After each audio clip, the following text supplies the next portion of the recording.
Hi. Okay, hi. So hello. Yeah, hello. You can't disarm me with these vegan charm hellos. What? Oh, no, God. doesn't work at all. The title of this has got the word vegan and hunter in it. The words vegan and hunter. And there's a problem there, because those two things, first of all, they annoy a lot of people, slightly different groups. Oh, yeah. And secondly, Very, how can you be both? Well, I think, technically, I'm not a vegan. But you... This is a bad way to start. No, it's good. Okay. Because you are, because you I'm not a vegan, but the problem is the term vegan and many other labels like it confine you to this one idea that you don't do this, and therefore you're like a perfect person. Which you don't. There's quite a lot of this. But the main reason that I say I'm a vegan in most situations, 100% is true. I don't eat anything that's farmed from the animal industry. I don't eat eggs, I don't eat dairy, I don't eat fish, but I have an exception. So it's not, I always say I'm vegan, but I'm a weird vegan. I eat venison that I've shot myself or someone else has shot and I know where it comes from and it's for management. And I have a problem with myself saying I'm vegan, but because I feel like it should be, I'm vegan and I support conservation, therefore. And I've had this conversation with so many people over the last few years who mainly are hunters. And so many people were just like, that makes so much sense. Well, it does in a way. I mean, there's still a conflict there. When you have that conversation with vegans, what do they say? With true vegans? They're the first to say, you're not a vegan. Do you know, I've not had the conversation much with vegans. Do you not know any vegans? I do. I know some vegans, but yeah, I've been kind of closed down a lot. And I think that that's the bad trait of many people that are in the vegan world. They're very like, if you don't agree with what I agree with them for, I don't have any time for you. But I feel like I've also had conversations with people that don't eat meat for various reasons, and they go, oh yeah, I sort of understand. I wouldn't do it myself, but I understand why that is different from animal agriculture. You'll have the conversation with tolerant people, but not with just anyone. Yeah, okay, that makes sense. And the annoying thing is, on both sides, if you have the intolerant, which are often more vocal, you have more, you have that perception of all vegans are like that, or all hunters are bloodthirsty, don't really care about the animal, and which is just not the case for the silent majority, I guess. Well, not the silent, but the less controversial, outspoken ones. You're kind of non-pigeonholing, and at the same time double pigeonholing, aren't you? You're doing two things at once. What does that mean? Well, you're kind of saying that you can be both these things. Pigeonholing means, you're a vegan, therefore, oh, do I have to talk to you? Or, you're a hunter, oh, even worse. So those are two pigeonholes. But at the same time, holing. I thought you said hurling. I was like... There are many field sports you have yet to discover, and pigeonholing is one of them. You're too posh, I can't understand you. It was an early clay pigeon, you see. You used to get hold of pigeons, just hurl them. People would shoot them with elastic bands, yeah. Okay. Yes, what I mean is pigeonholing, yes, all right. Yeah. So what are you doing? Are you double pigeonholing, or you... No, I think I use those labels not because I want to put myself in a pigeonhole, but because I want to the point of a label is to very quickly and efficiently tell someone what you want to explain to them. So I say I'm vegan to someone that's going to cook me a meal, then they immediately know like not to put a lot of things in it.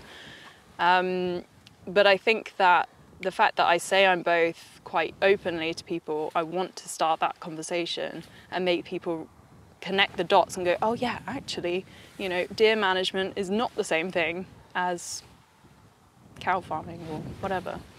And there are a lot of differences within the animal farming industry. There are some that are more ethical than others, and that's obviously better, but for me, I would just choose not to consume it at all because I just don't feel like I need to.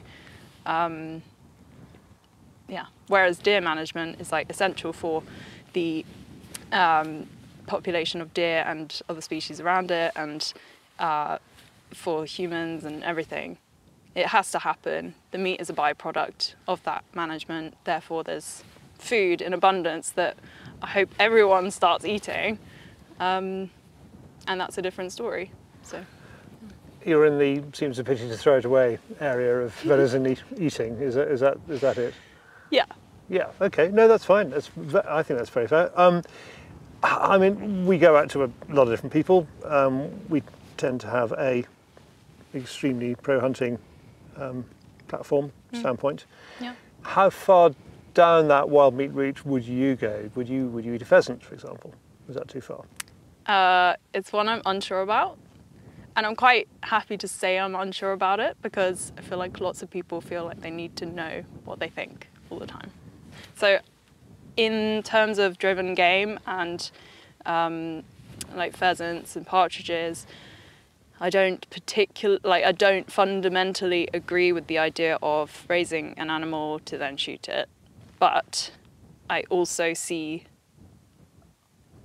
on different shoots it's different, but like there is a massive benefit to conservation as a whole with that in place. So I don't disagree with that shooting, but I don't think I would want to do it myself, because I don't think I'd have much fun with it.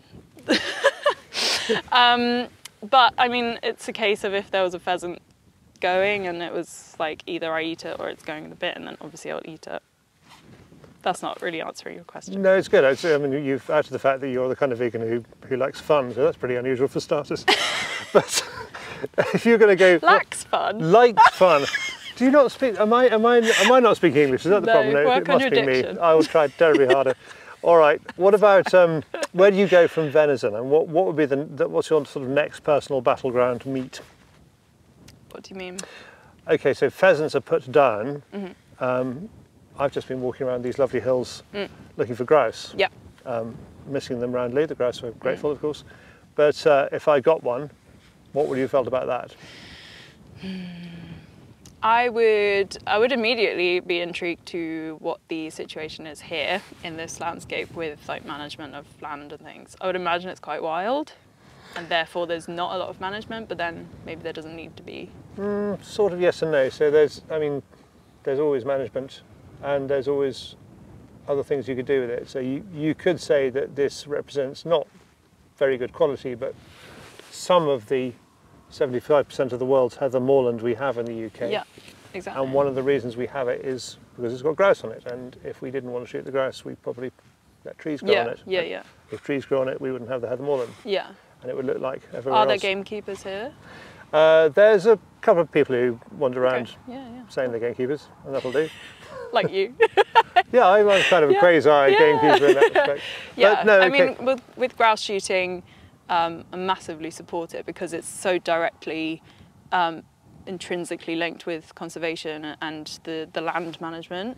So that's a different thing from raised game, I think, in a whole other bag. What people do on grouse moors is just like incredible work to support this biodiversity that, is like so amazing for us to have here on these small isles. These small isles. Okay, Yes. well, what about a bird that one could get emotionally bound up with, like the woodcock, which flies all the way to the other end of Russia and then all the way back in, and we shoot it. And it's a wild harvest, and it's delicious. I have actually eaten woodcock. Oh, since you were a vegan? I don't know. It was either like I'd just become vegan or not. But Do you think it was a kind of plant? Do you think it was actually made of wood? Why would I eat wood? I don't know. I don't know what vegans eat. What kind of interview is this? So it was given to me by a very ethical hunter, and so I knew that it was sort of linked, and I think it might have been just before I went vegan, to be fair. With woodcock, I know that there is a lot of emotion around it, but I've also heard that there's like massive amounts of them in some areas. Like on the Isle of Skye, I know that there's a massive population that come in every year. And so, I don't know. So you're in sustainable harvest area there. So, I mean, this is one of the things we shoot to say is if it's a sustainable harvest, then surely that's fine. And that is absolutely better than meat industry, but I don't know whether I would feel like I need to eat that. But I'd prefer anyone that does eat meat to eat that, because it's like, it's way more sustainable, yeah. I mean, you're building a picture of, if you were president of the world, you could impose this Katie Hargreaves regulatory framework on the rest of us. And I think many of us would quite like it in a way. It sounds quite good, But there are... I mean, feel free. Thank you. You could do that from today. And I'm cooking you fajitas later, which is all vegetables and venison. There we are. Well, I'm looking forward to that very much. But I mean, starts today, Charlie. If you were going to... You've said it now. I'll get back to you on that. If you were going to impose that regulatory framework, and okay, I know you're basically very tolerant and you don't like forcing your issues on people, but you have beliefs, and people will be at least intrigued by them, if not totally agree with them. So, what would you say to government would be a sustainable relationship with wildlife and livestock, with the animal world? God, that is not something I know how to answer. I think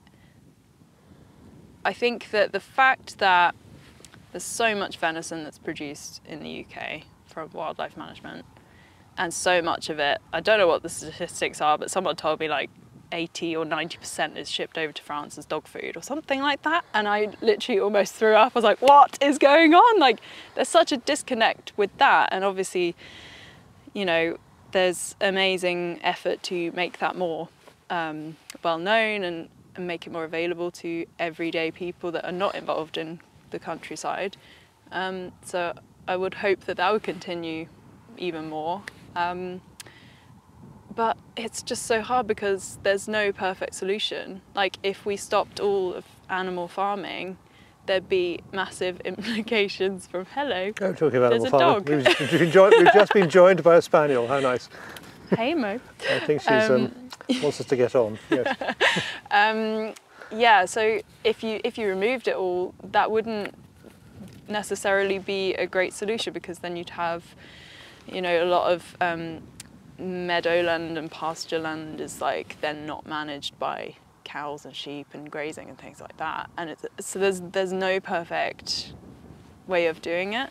I would hope that people just start to be more aware of what they actually want to buy into, and therefore make decisions that are in line with their own morals. Yeah, I mean, you're not imposing your views on people. No. There's a book a couple of years ago by a guy called Henry Mance, who writes for the Financial Times, and it was a little bit confusing. I didn't quite understand it, but at the end of it, he kind of says, he goes to work in the animal industry. He goes trophy hunting. Right, yeah. He works in an abattoir. He finds out everything he can about what we do to animals in order to get them into our tummies.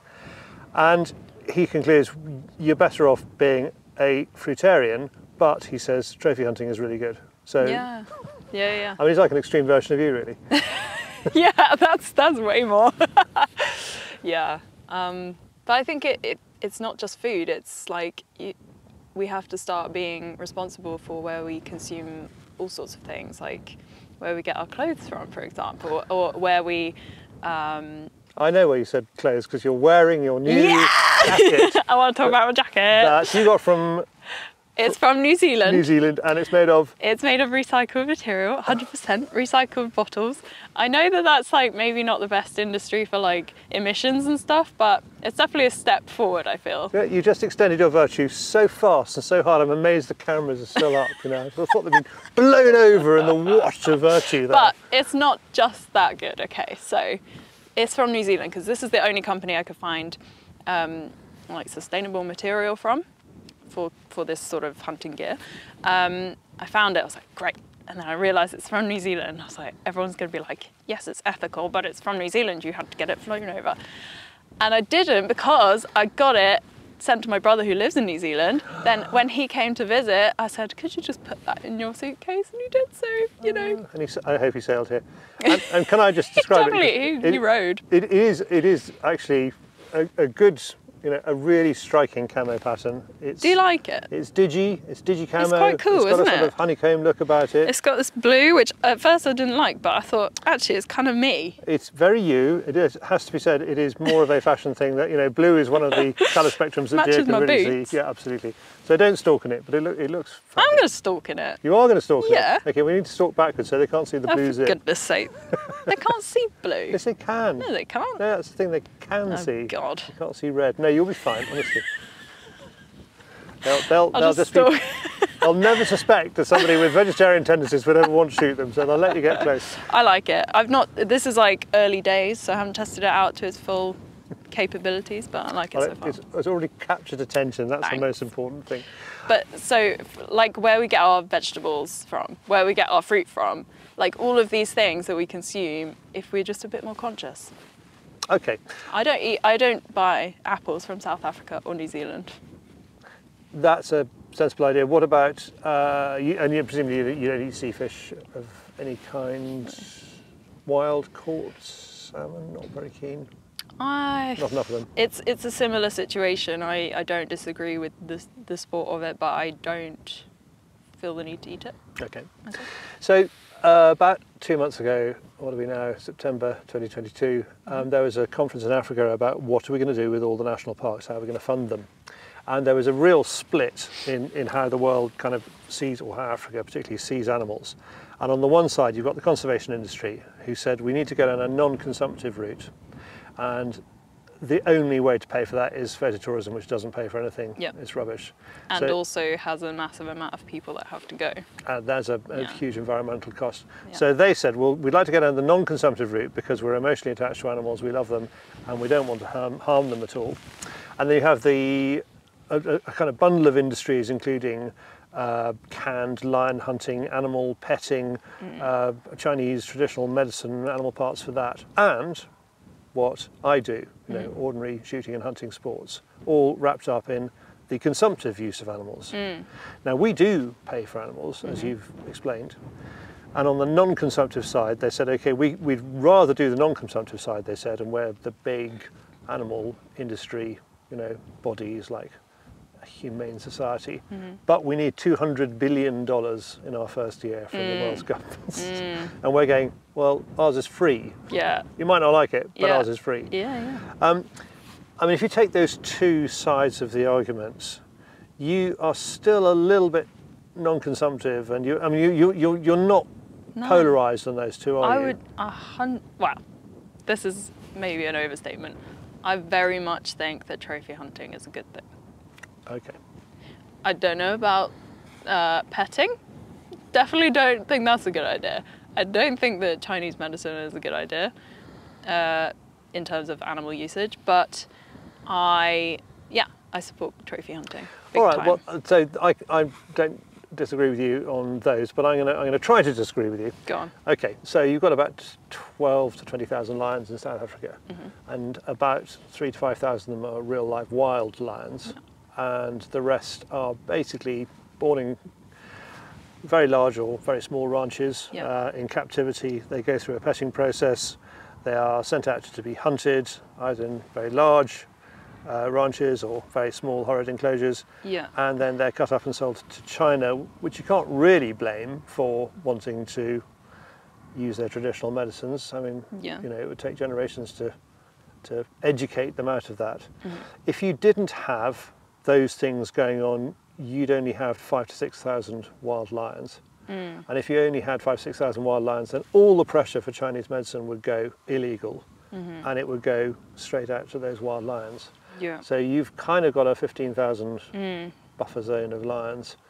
And that's a case of there's no perfect solution sort of thing again, isn't it? So it's like you've got to have something that's a bit... You're not against Chinese medicine, you just can't see I'm not against Chinese medicine at all, but I am against some of the ingredients that are used. Yeah, but I mean, in terms of making them stop, how would you do that? In a way that benefits lions. Okay, you put your arms out. That was a kind of Katie shrug there. All right. I don't know. I don't know at all.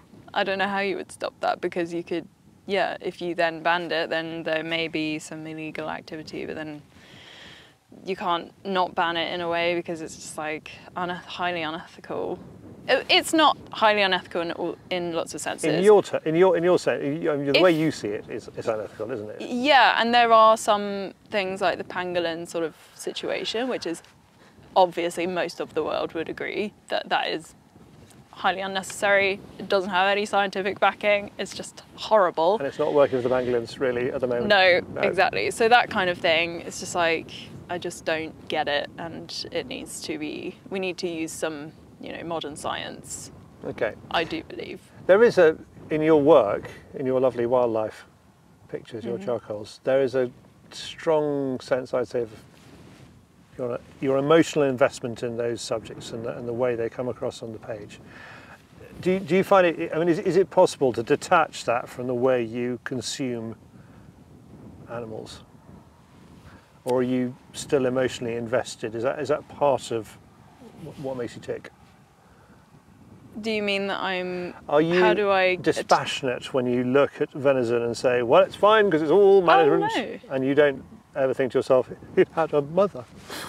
Well, no, I'm highly conscious when I eat venison that I've shot. I literally, I will go through the whole story in my head and revisit that moment, and I'm fully present with that animal, and it's like, I feel like that's, for me, I want to do that because I'm like respectful, and I'm not just going, oh, like forget that it had a face and stuff. It's this is a life that I've taken, and now I'm going to properly enjoy it and get nutrition out of it and all of that, and I'm really grateful for it.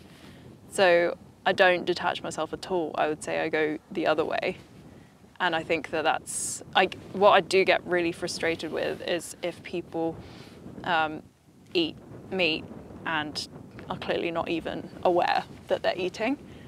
And I just go, like, there's no connection there to your food, and you're sort of like watching TV or something, and it's just, you're just eating it for the sake of eating, and you might as well eat like flour or something. Yeah, we've been sitting here for half an hour chatting, and I feel like at heart you're very much like my grandfather, Yeah. because you respect the quarry you eat, you go through all the things he taught me when I was a kid, and yet you're doing it from a vegan principle rather than from, I don't know what he would call a sort of 19th century muscular sporting principle. Yeah. Same thing. Yeah, it's a weird, there's so many crossovers, I think, if you boil it down to like the essence of what that movement is, or what it's just frustrating that there's such a variety of different ways of consuming meat that are unethical and ethical and everything in between, and we just blanket everything, and it's not, there's different levels of that.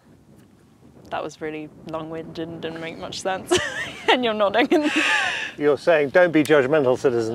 Yeah. I just think the problem is labels, but also labels are the reason that we can quickly articulate ourselves, but they are essentially the issue, and I think we all just have to, be more respectful about what we consume. That's my sort of thing.